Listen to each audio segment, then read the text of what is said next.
Bismillahirrahmanirrahim. Assalamualaikum warahmatullahi wabarakatuh. Alhamdulillahirabbil alamin wassalatu wassalamu ala asyrofil anbiya'i wal mursalin sayyidina Muhammadin wa ala alihi wa sahbihi rasulillah ajma'in. Amma ba'du. Allahumma shalli ala sayyidina Muhammad wa ala ali sayyidina Muhammad.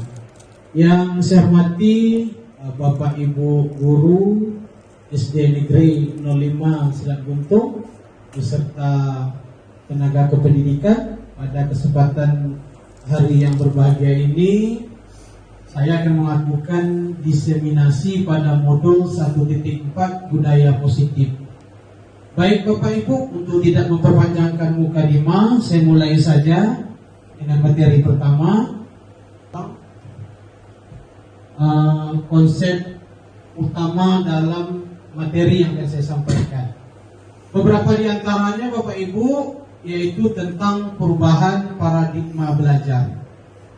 Jadi untuk kurikulum Merdeka Belajar itu nanti kita bahas tentang perubahan paradigma belajar dari yang kurikulum sebelumnya dan sekarang dengan kurikulum belajar. Terus kita akan membahas juga tentang disiplin positif. Apa yang dimaksud dengan disiplin positif dan bagaimana cara menerapkan disiplin positif. Selanjutnya ada kebutuhan dasar manusia. Dan berikutnya ada motivasi perilaku manusia. Terus ada posisi kontrol restitusi, keyakinan kelas, dan terakhir segitiga restitusi. Yang pertama kita bahas adalah tentang perubahan paradigma belajar. Pembelajaran paradigma baru adalah pembelajaran yang berorientasi pada penguatan kompetensi dan pengembangan karakter yang sesuai dengan nilai-nilai Pancasila. Pembelajaran ini berpusat pada peserta didik, yang mana setiap peserta didik belajar sesuai dengan kebutuhan dan tahap perkembangannya. Jadi kalau satu kelas itu ada 20 siswa, di masing-masing siswa itu berbeda cara kebutuhan dia belajar. Nah, ini yang akan kita bahas. Bagaimana kita melengkapinya? Karena di dalam 20 siswa itu nanti metode belajarnya antara siswa satu dengan siswa yang lain bisa saja berbeda. Bagaimana cara mengkombinasinya, bagaimana cara melakukan asesmen penilaiannya, nanti kita bahas pada materi ini yang nanti kita pelajari bersama. Selanjutnya Bapak Ibu, kita akan bahas dulu tentang pembelajaran paradigma baru. Pembelajaran paradigma baru itu memiliki beberapa karakteristik. Ada karakter-karakter tertentu untuk pembelajaran paradigma baru, yaitu yang pertama, pembelajaran paradigma baru ini memiliki karakteristik berpusat pada peserta didik. Apa maksudnya nih? Ini yang akan kita bahas Bapak Ibu di salah satu modul ini. Dalam pembelajaran paradigma baru, peserta didik menjadi subjek pembelajaran, bukan objek. Dulu objek, sekarang kok jadi subjek. Ini perbedaannya Bapak Ibu ya.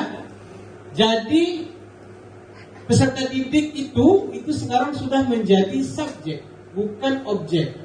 Peserta didik memiliki peran aktif dalam proses pembelajaran menyenangkan dan bermakna. Pembelajaran paradigma baru harus menyenangkan dan bermakna bagi peserta didik. Peserta didik harus merasa tertarik dan terlibat dalam proses pembelajaran. Ini tantangan. Untuk menarik peserta didik untuk terlibat dalam proses pembelajaran itu banyak caranya. Yang pertama tentu kita sebagai pendidik mengajar dalam proses pembelajaran tak boleh menonton. Banyak-banyak ice breakingnya supaya ada konsentrasi di dalam. Kadang ngantuk peserta didik itu, kadang muak, kadang dengan pembelajaran dan lain sebagainya. Maka perlu beberapa trik untuk kita membangkitkan semangat peserta didik dalam proses pembelajaran. Selanjutnya relevan dengan kebutuhan peserta didik. Pembelajaran paradigma baru harus relevan dengan kebutuhan peserta didik, baik kebutuhan akademik maupun non-akademik. Peserta didik harus dapat mengaplikasikan apa yang mereka pelajari dalam kehidupan sehari-hari. Pembelajaran paradigma baru diimplementasikan melalui kurikulum Merdeka. Kurikulum Merdeka memberikan keleluasan kepada pendidik untuk merancang pembelajaran yang sesuai dengan karakteristik dan kebutuhan peserta didik. Jadi kita diberi keleluasan Bapak Ibu merancang, tidak lagi. Contoh, kita mungkin dapat rancangan pembelajaran itu dari teman kita yang berada di luar sana. Lalu kita ambil copy paste. Nah, kalau dapat Bapak Ibu, yang disampaikan di sini adalah kita sendiri yang merancang. Kita sendiri yang melakukan asesmen bagaimana caranya. Sesuai dengan kaidah perancangan dan kaidah asesmen yang kita ketahui. Jadi gitu Bapak Ibu ya. Kita lanjut. Berikut ini adalah beberapa contoh pembelajaran paradigma baru. Contoh pembelajarannya seperti apa? Yang pertama, pembelajaran berbasis proyek. Pembelajaran berbasis proyek adalah pembelajaran yang melibatkan peserta didik dalam menyelesaikan suatu proyek atau tugas yang kompleks. Proyek ini dapat berupa proyek penelitian, produk, atau karya seni.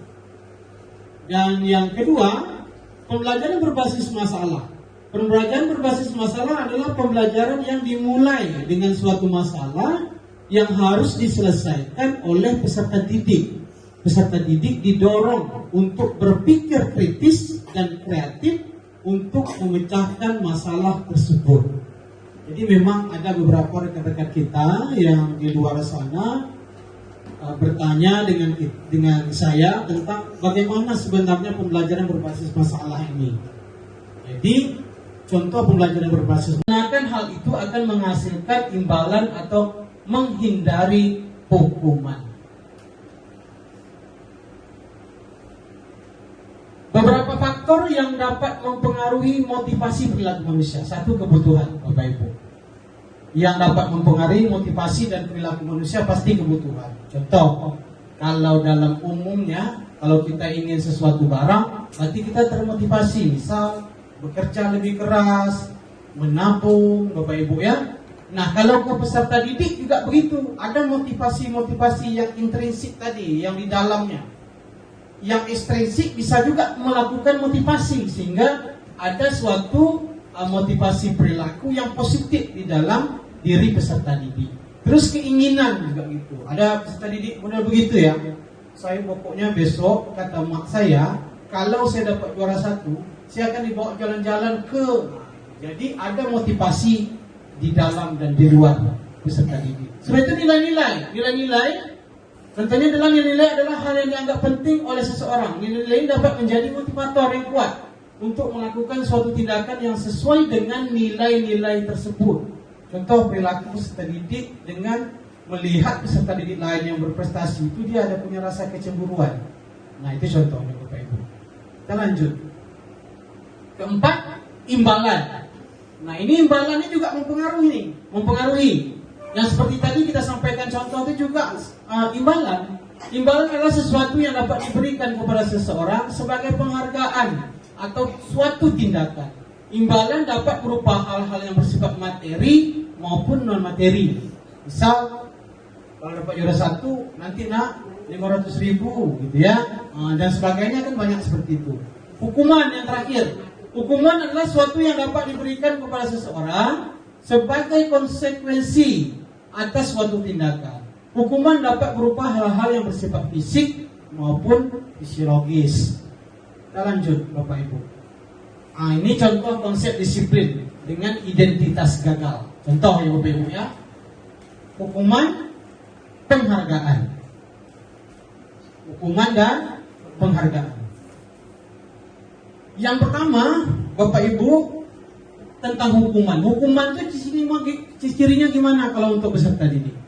Memaksa, murid takut, menyakitkan, tidak nyaman, murid menyembunyikan kesalahan, menghukum dengan sistem ranking. Itu kalau penghargaan, menghukum dengan sistem ranking, betul tidak Bapak Ibu?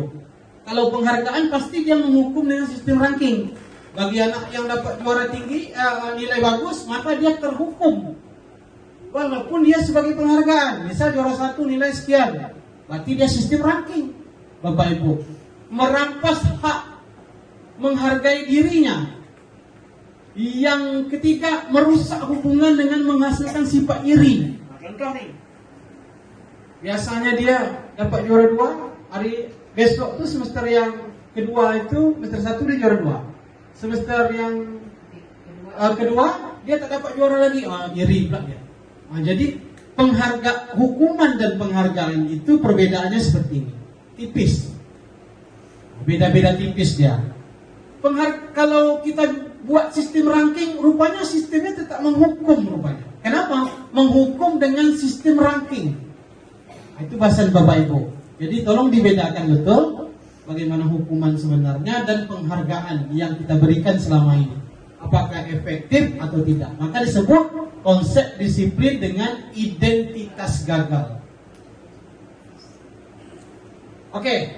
Yang tadi konsep disiplin dengan sistem identitas gagal. Sekarang konsep disiplin dengan identitas sukses. Ada konsekuensi dan ada restitusi. Kalau konsekuensi, penguatan jangka pendek. Bapak Ibu, kalau konsekuensi, misal anak datang lambat sekolah, konsekuensinya, kamu cuci WC. Nah, itu kan jangka pendek ya, sebentar.